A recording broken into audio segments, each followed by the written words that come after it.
Whew. Okay, so we're live. Okay, hello everyone. It's your sister Roland, and all I need is a few minutes. Yeah, a few minutes. To talk about the story coming out of Oklahoma. So before we start, I'll show you the picture. Hopefully you can see it. Can you see? Oh Lord. Okay. Okay. Maybe. I don't know if it's backwards. I don't know how it is. How do you do that? What is it? Landscape? This, yeah, auto rotate. Okay. Ooh, because we get to, I mean, not get all informal over here. So the pictures right here, because I'm not sure if you could see the, what is it called? The thumbnail. So these are the people we're going to be talking about. So you have right here, that's Michael. Michael, and then you have Holly, you have Tiffany, and Riley. Holly is the mother of Michael, Riley, and Tiffany. Then you have Jesse. Jesse is down here, this guy. He is the husband of Holly, which is up here. This is the woman. And then you have Ivy and Brittany. Ivy and Brittany were the friends of Tiffany. And they went over to Tiffany's house for the sleepover. Okay? So Riley, Tiffany, and Michael are brother and sisters. Holly is their mother. Holly is the wife of Jesse. Jesse is Holly's husband, and he is the person that took out all of these people. So Ivy and Brittany at first were missing, even though they went to the sleepover, but they did not contact their families, and their families reported them missing. So just wanted to give context. So when I'm talking about them, hopefully this is not backward. You're able to see their names. So you have Michael, Holly, Tiffany, and Riley. They are related. Jesse is just related to Holly because he got married to her. Ivy and Brittany were just the friends of Tiffany, and they were at the sleepover. But the only thing everybody have in common is not all of them are deceased. All of them are deceased. Okay. You could put that one here. Oh, let me take this off auto rotate. I don't think I need this, but I need that computer though, because what I need to say is on that. So now we're gonna read the article about this story.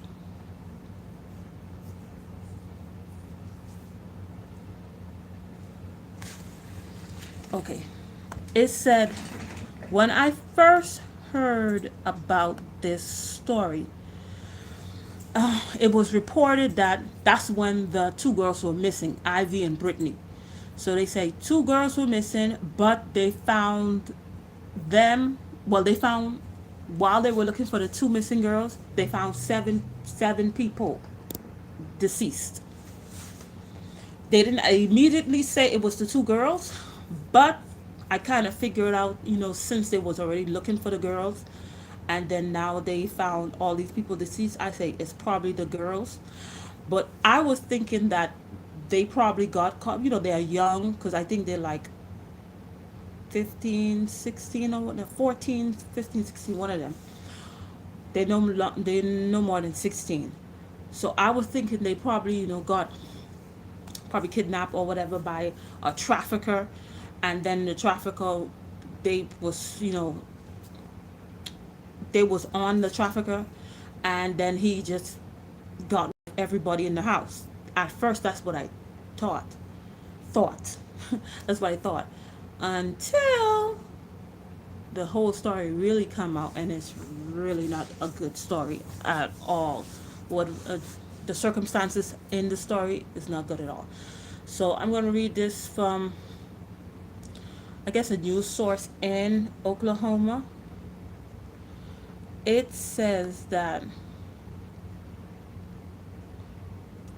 Jesse McFadden, the guy that I showed you the picture of, 39, is believed to have gunned down 5 teenagers and his wife during a sleepover at his family's house. He, he was a convicted rapist who's on trial for child, naked pictures. Is believed to have fatally shot 6 people, 5 of them teenagers, before he died by suicide. I remember last year, that's what I was saying. It's like we are losing a lot of teenagers. I mean, a lot. Before he died by taking himself out at the rural Oklahoma property where the kids were having a sleepover last weekend, authorities said Wednesday. All of the victims were, he put them in the head. He shot them in the head, said Okmulgee Police Chief Joe Prentice, the spokesman for a violent crime task force overseeing the investigation into the killings outside the small town of Henrietta. So this happened in Henrietta, Oklahoma. Okay. So the suspect, he is Jesse McFadden, 39, and all of the victims were Ivy Webster. She was 14. Brittany Brewer. She was 15, so there was no more than 16. Michael Mayo. He was 15. Tiffany Guess. That's their friend. She was 13. Riley Island. That's the older daughter. She was 17, and Holly McFadden. She was 35. If you look at the story, you may also see they call Holly Guess, but she was actually married to this Jesse guy. So Holly McFadden's mother, Janet Mayo, identified her daughter Tuesday as Holly Guess. So if people are calling her Holly Guess, her mother is the mother of Holly that says no, she's Holly Guess, but they were actually married. She married Jesse McFadden last year, and there's records that show that they were married. Their bodies were found in 2 groups on the large property where the McFaddens rented a home. So this was not their actual home. I mean, they didn't own the home; they were renting. Say one group that include Ivy, Brittany, and Riley was found about a quarter mile from the house. So Ivy, Brittany, after he, shot them in the head, he took the bodies of Ivy, Brittany, and Riley and put it a quarter mile from the home. I think when the police chief was talking about it, he said they were. It's like a river, like a small river by the. It's a small river by the home, and that's where they found these kids. And then each of them were like 100 yards apart. So I guess he took one and put them one there, and then he walked a little bit and probably grabbed the other one, and then put a little bit. I don't know. The 4 others were found in a heavily wooded part. So he actually spread everybody. He just spread people in different areas, basically. So a possible motive remained unclear. He said, "There's not going to be a motive. It's just going to be speculations, because why? He took himself out." So listen, part of the problem when the community suffers with something like this is everybody wants to understand why. Prentice says, that's the police chief, one of the police chiefs. Normal people can't understand why. People that perpetrate crimes like this are evil, which is true. For you to do that to teenagers, I mean, not saying teenagers is innocent and stuff like that, but what did they do to deserve this? And then we'll never know. So Jesse McFadden served nearly 17 years in prison for first degree taking advantage of a girl. Of a person. Yeah, of a girl. In 2017, while behind bars, well, they didn't say a girl, but he took advantage of somebody. Where's your phone? Over there. So, where is it? Okay. So, while he was in, so he got convicted of first degree taking advantage of somebody. But while he was in behind bars, he was accused of sending explicit photos to a 16-year-old. So as we know, they people have access to the internet. The prisoners have access to the internet. Hold on.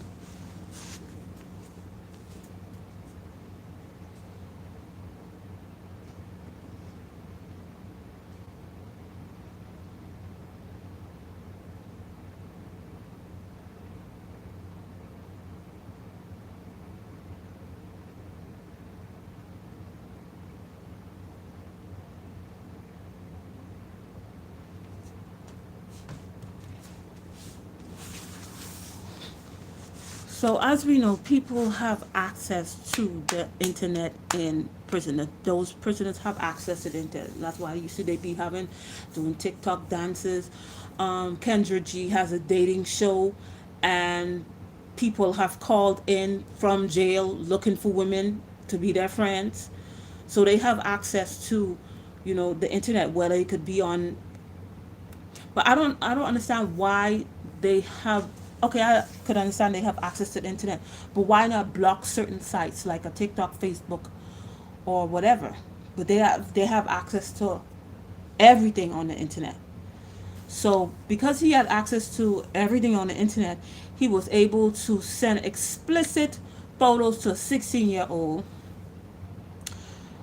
and trying to manipulate and control the victim while he behind bars. Okay, Jesse.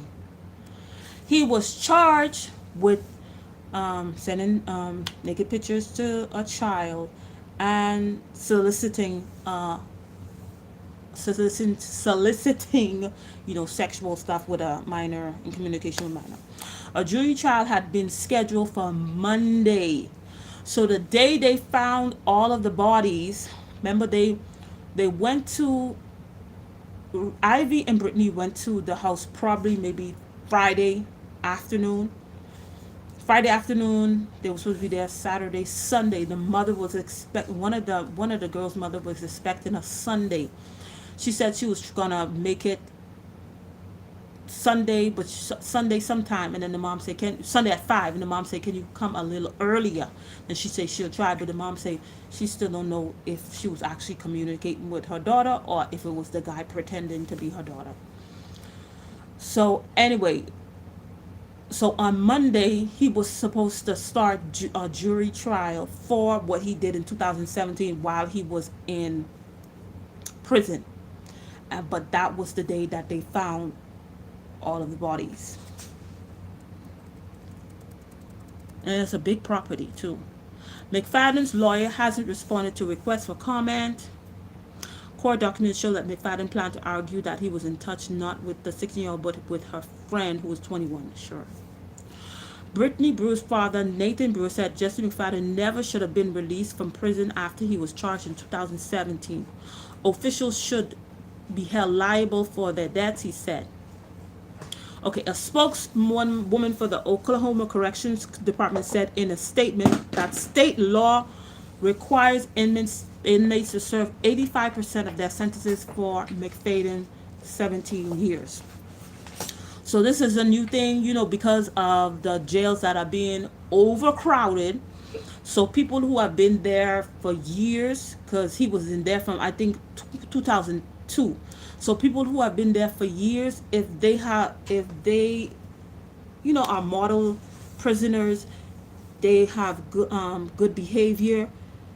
They will, even though they may have been convicted of very horrendous, very bad crimes, they will let them out if they at least serve. Some places is 70%, some places is 80, some places is 90%. So if they have served a good portion of their sentence and they are a model prisoner, they will let them out. And this is what happened to Jesse McFadden. So yeah, even though the family is upset, they was not going to release him if it was not, you know, if it didn't align with the law. So that's what happened. But he was going to go to jail back anyway, because remember, while he was in jail, he was not really on good behavior. I guess people wasn't checking that. She shouldn't have been released anyway. Because when you think that's true, he shouldn't have been released, because while he was in jail, 2017, he was soliciting a minor. So he shouldn't have been released for real. When you think about it, because he was not really a model citizen, because you had internet privileges, and you use your internet privilege to solicit a minor and send naked pictures and nasty pictures to a minor. So that was, somebody dropped the ball right there. When he reached a few months short of 17 years, a term that included time served in a county jail, he was released. These people didn't do their research. Had they did their research, they would have known he was charged with things, because from 2017, I'm sure he was been charged with that. I'm I'm I'm not I'm sure, because he got released. He actually got released in 2020. He got released in 2020. So it's after he got released, that's when they charged him. If he unless that's they charge him after they released him. That's what I would think. But if they had charged him before they released him, yeah, somebody dropped the ball right there.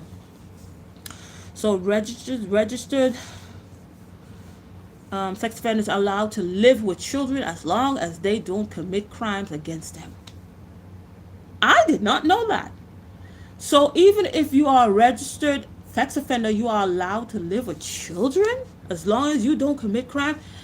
That isn't that like waving a house in front of a hungry snake? That doesn't make any sense. I never knew that. Wow, stuff you learn. I never knew that. But that's why people need to do due diligence and do your research on people who are going to be around your kids. Because if the law says that even though they're a registered sex offender, they can still be around children as long as they, like how we don't know, they're gonna they're gonna still commit the crime. Because most of the time, that's why they're registered, unless they're registered sex offender because of an older person. Anyway, so, and McFadden follows sex offender registry rules, checking in with sheriff's office every 90 days. So every 3 months he would go in and check with the sheriff's office. Huh.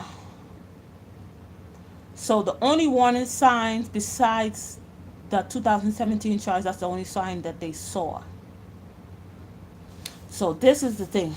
The teen parents have said they didn't know about McFadden's criminal history or that he was a registered. In interviews, they described the sleepover last weekend as routine and said nothing seemed out of the ordinary. So routine means this is something that they have done before. So what happened? Something happened. Nathan Brewer said that Jesse McFadden seemed like a nice, normal person. Holly McFadden's mother has also said that her daughter didn't know the truth about Jesse McFadden and that he fooled her with his charm. I guess he had charm. Now she and my grandbabies are no longer here. So that's what her mother said. This story, I have a problem with this story. I have a lot of problems with this story. A lot of problems with this story. A lot of problems with this story. Ugh. So, the mother of Holly said that nobody knew about this guy's criminal history. Nobody knew. The parents of the young girls, Ivy, Brittany, nobody knew this guy had this type of these type of charges in his background. That's a problem. And it seemed like it says it was routine, so the young ladies have spent time over there before, but something happened. Because remember,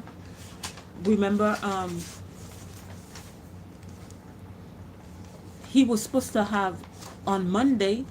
Okay, this happened last weekend. So on Monday past, he was supposed to start his trial for that charges in 2017, him using the internet for doing bad stuff. And all we could do now is speculate because we'll never know, because he took himself out, and I don't think he left a note, and probably if he did, somebody like him wasn't gonna say anything much. So now it leaves a lot of unanswered questions. A lot of unanswered questions.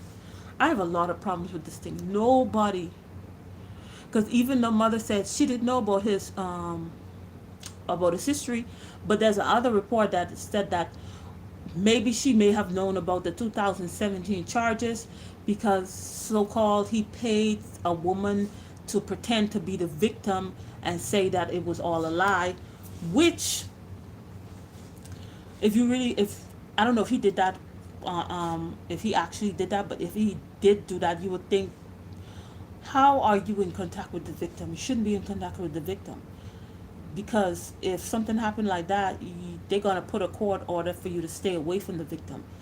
So that's me. That's how I would see it. But I don't know how he, manipulated Holly and made her believe. You know what? Even though I'm going to trial, he probably, that's when he admitted, I'm going to trial for this, and he actually told the truth. But he paid somebody to pretend and say no, it's gonna be good. He's not gonna go to jail and stuff like that. I don't know, but something happened in that house. All you could do is speculate. Maybe he was looking at one of the girls getting out of the shower. Something happened in there that made him take out everybody and himself. Take out everybody and himself. And the thing is, nobody, even Holly, because people say, "Oh, are you victim blaming?" Yeah, I'm actually victim blaming. If that's what it's called, victim blaming. So I can save another person. Yeah, I'm victim blaming. When you have younger kids, or if you plan to have kids, we need to know who are around our kids, who we are going to have kids with. You have to know the person's background. You're going to have to. And sometimes it doesn't even, some of these background checks is not a lot of money. Trust me. It's not a lot of money. You can get a background check for $5, $10. That's nothing. That could save your life. That could save your child's life. That is nothing. And this guy came out of nowhere, whatever. I don't know how they met, but you have three young teenagers. Nobody did a background check. And then now you really understand why when I was growing up, we couldn't even go to no sleepover. Sleepover? What? You better go find someplace and sit down. You don't go to no sleepover. We were never allowed. That is something in the Haitian household. People always make jokes about that. Haitian parents never let you go to a sleepover. They always tell you, you don't have a house? That's every time you ask. And that's common for every person that's not only Haitian people, but a lot of Caribbean people. You ask to go to sleep at somebody's house, they always ask you if you don't have a house. You don't have a house? You don't have a bed? Then go sleep in it. Because now, and this has happened. There are different stories that have come out. Kids have gone to people's house for sleepovers, and they don't make it back home. Something happened, and sometimes Your child may not be, killed, but then there are things that happen to your child. People may touch them. People may take advantage of them. So we can't be too, you can't, in this day and age, you cannot be trusting of people because not everybody have good intentions at all. People do not have good intentions, period. And this is so, I don't know. This is very sad what happened in this situation. So now all these kids are no longer here. And then this guy, anyway, who cares about McFadden? Because it ain't looked like he was never gonna change. He was still doing the same stuff. He got convicted and spent all those years from 2002. He got convicted of taking advantage of somebody, and then didn't learn his lesson in 2017. Was doing the same along the same lines of that. So it looked like he was never gonna change. And then he got out 2002 because he married Harley in 2022. So he probably was out, and that's why you never know. That's probably why he married her, because she had 3 younger children. Think about it. He never changed. While he was in jail on the internet, he was still soliciting minors. Then here he probably is looking for a prey, looking for his next victim, and then he may have saw it in Holly through her kids. That's a good way. We never know. He may have been doing stuff to those kids. You never know, and we will never know. All you could do is speculate. All you could do is speculate, and that's such an unfortunate. I need to charge my phone. That's such an unfortunate situation. Such an unfortunate situation. That's probably why he may have married Harley, because she saw her with these 3 young kids. And most of the time, sometimes we are, we so want companionship, we don't vet people that want to come in our lives. And then a lot of women stay on the internet where they always telling you, nobody want to be with a single mother, nobody wants you, no, you're going to die alone, and stuff like that. So now, when you finally get somebody who's interested in you, you're so happy because you so been listening to the foolishness on the internet. You wasn't filling up yourself with other things. So now you don't know how to vet this guy that's coming into your life, or vet this woman that's coming in your life, and this person is coming in to steal, kill, and destroy. They come in to plunder you and take away all your possessions because there's no strong man in the house. And you are not equipped with the knowledge and the wisdom to detect people that are coming into life to use you and to take advantage of you and to destroy your life and probably kill you too, because now you in desperation mode.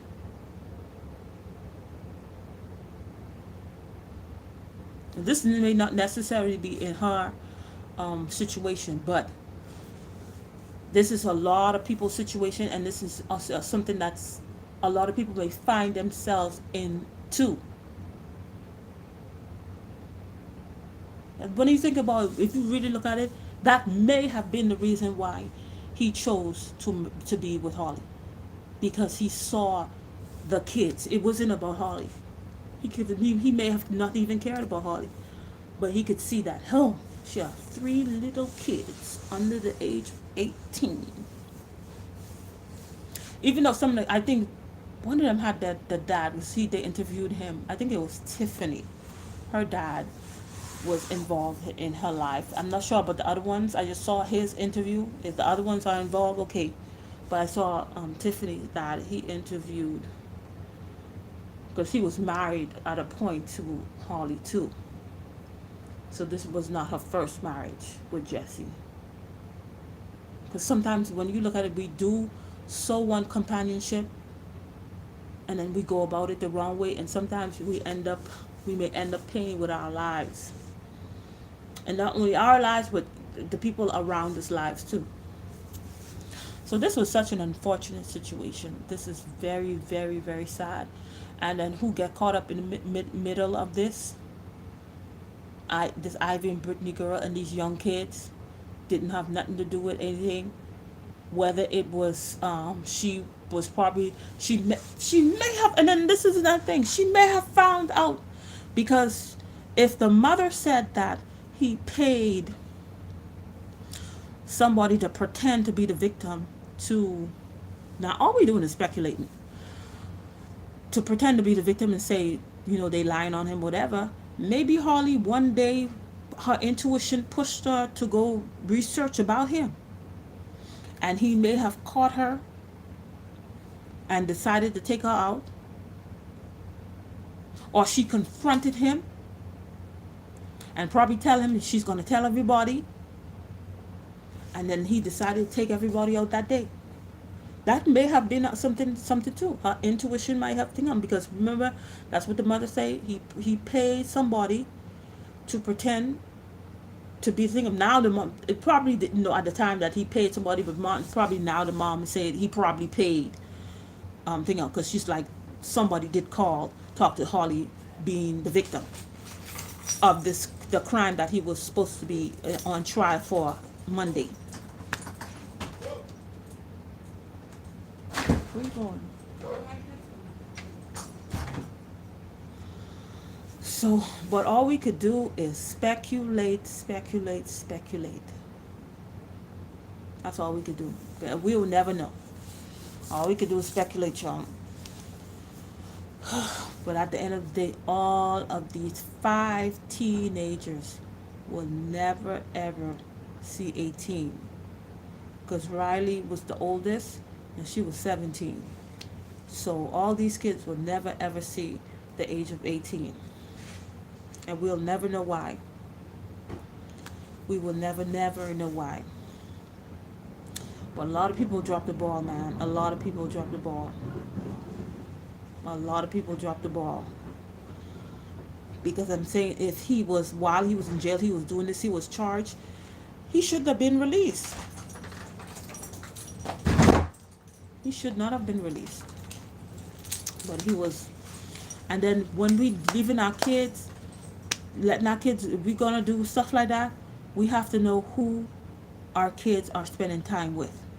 Who are they staying? Who you staying with? What their name is? What type of thing? Because every time you try to go to somebody's house, they pick up a habit. So I don't know. Because healing starts with accountability also. Taking accountability. But boy, this is... And then this is like open, and then that's nothing you could do. And then they're going to eventually have to close it, because the perpetrator, they're just going to make sure, he had probably gunshot residue on his hand, stuff like that. But unanswered questions, a bunch of unanswered questions, basically. So anyway, that's all I had to say on this case coming out of Oklahoma, Henrietta, Oklahoma. Very small town where 6 innocent people lost their lives at the hands of Jesse McFadden, for whatever reason, decided to take them out. Anyway, that's all I had to say on this situation. Thank you for watching, and I'll see you in another video. Bye.